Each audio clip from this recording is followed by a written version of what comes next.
Praise the Lord hallelujah. पुन्हा एकदा येशू दयासागर चॅनलमध्ये प्रियजनांनो सर्वांचं स्वागत असो. Please Yeshu Dayasagar channel like आणि सबस्क्राईब करा की जेणेकरून जास्तीत जास्त लोकांना हा व्हिडिओ दाखवतील, जास्तीत जास्त देवाचा गौरव केला जाईल. प्रियजनांनो, मी सुंदरसा देवाचा म्हणणं तुमच्या सहसाठी घेऊन आलोय. झकर्या याचा 4था अध्याय आणि त्यातलं 5वं वचन. माझ्या बरोबर भाषण करणाऱ्या देव मला म्हणतात, ही काय ठाऊक आहे?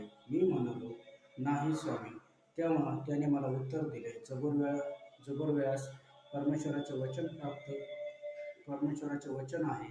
बलाने नव्हे, पराक्रमाने नाही, तर माझ्या आत्म्याने कार्यसिद्धीसने, असं सेनाधीश परमेश्वर म्हणतो. सेनाधीश परमेश्वर म्हणतो, प्रियजनांनो, बलाने नाही, पराक्रमाने नव्हे, तर माझ्या आत्म्याने कार्यसिद्धाच म्हणतो. पूर्वीच्या वेळी जसा पवित्र आत्मा उतरायचा, बलाने या जगावर उतरायचा, आणि तोच पवित्र आत्मा आज देखील आपल्याला येतो येशूच्या नावात. कारण ज्यावेळेस आपण प्रथम येशूची क्षमा मागतो, आपल्याला येशूच्या पवित्र रक्ताने धुतो, तो पवित्र आत्म्याचा अभिषेक होतो. ज्यावेळेस पवित्र आत्मा ऑलरेडी तुमच्यात आहे, पण तो अभिषेक जेव्हा येतो, तुम्हाला स्पर्श होतो, तुम्हाला त्याची जाणीव होते. जर एखाद्याला जसा लाईटचा करंट लागतो, तेव्हा त्याला कळतं हा करंट आहे, तसंच तो पवित्र आत्म्याचा स्पर्श असतो.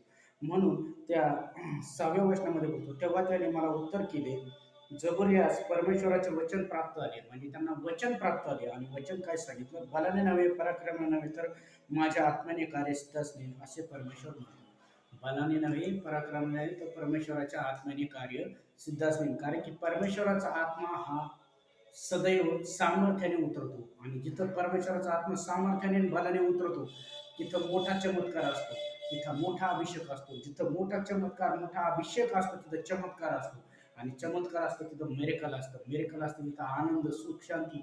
जे तुम्हाला वाटतं लंगड्याने चालणार, ते लंगडे चालणार, कारण की त्या पवित्र आत्म्याचा अभिषेक आहे. तुम्हाला वाटतं आंधळा दिसत नाही, पण त्याला दिसणार पवित्र आत्म्याचा. तुम्हाला वाटतं ह्या बंधनात, या कर्जात मी किती दिवस त्रास आहे, पण जेव्हा तो सामर्थ्य, अभिषेक होतो, तो कर्जाचं श्राप तुमच्यावर तुटतं, आणि तुम्ही म्हणता मी कर्जातून मोकळं झालो. कारण की अद्भुतरित्या जे व्यक्ती, जे लोक तुम्हाला जवळ असतात, पण ते तुम्हाला कधी मदत करत नाही, पण ज्यावेळेस तो पवित्र आत्म्याचं सामर्थ्य येतो, तो पवित्र आत्म्याने भरता, प्रियजनांनो, भरल्यानंतर जेव्हा तुम्ही जाता, ती व्यक्ती तुमच्या फेवरमध्ये बात करतात, आणि ती व्यक्ती फेवरमध्ये बात करून तुमची परिस्थिती बदलते, आणि तुम्ही म्हणतात, हे असं मी विचार बी नव्हतं केलं, नाही कसं झालं?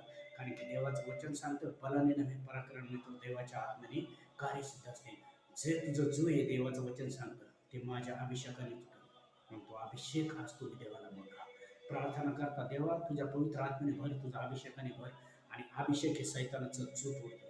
मी आज प्रत्येकासाठी प्रार्थना करतो, पवित्र देवा, जेवढे ऑनलाईन लेकर बघत आहे, प्रत्येकाला तुझा पवित्र आत्म्याचा अभिषेक उतरवू दे. त्यांच्या जीवनातले सैतानी बंधनं तोडतो, करणी बाधेतून मोकळ्यास, दृष्ट आत्म्याच्या कार्यातून